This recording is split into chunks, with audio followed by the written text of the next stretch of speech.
damn good running back in there and made some plays, and a quarterback too did the same thing with their feet. They were able to run it, and it wasn't so much scheme as much as those guys actually just making plays.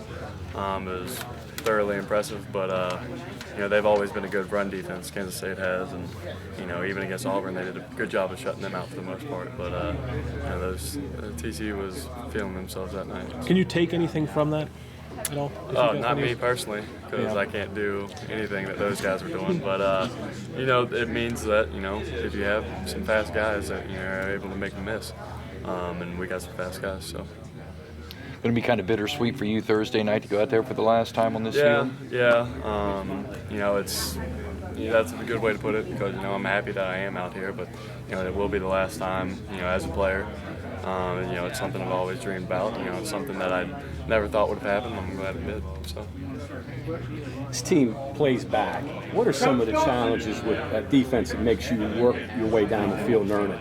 They're that's a good way to put it. They make you earn every yard. They're going to let things get caught underneath you. They're not going to try and make a huge play like the Texas guy did. But they're just going to let you make the mistakes.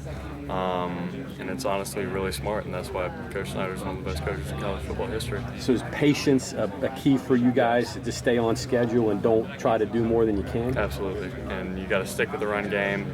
You still have to pass it. You got to, you're not probably going to get as many shots as you normally would, but patience is going to be a virtue. Converting on third downs is going to be big, and field position is going to be a big battle too. Thinking back to last year's game, I seem to remember you played in a great deal of pain in that game. Couldn't make all the throws, that type of deal. Is there anything you can take from what you did last year against them, or is it completely different? They do the same thing scheme-wise. So things that worked last year will probably work again this year. Things that didn't last year probably won't work this year too. Personally, the way that was every game last year, so there's not really. We are a completely different team. So there is that difference, but there are some things that you can take away from it. Yeah. What did the bye week do in terms of mentally? Is it a fresh start now with the final 2 games? You could tell yesterday a lot of people were more, energetic. They had their legs underneath them. If you did have something wrong with you, you probably got healed up.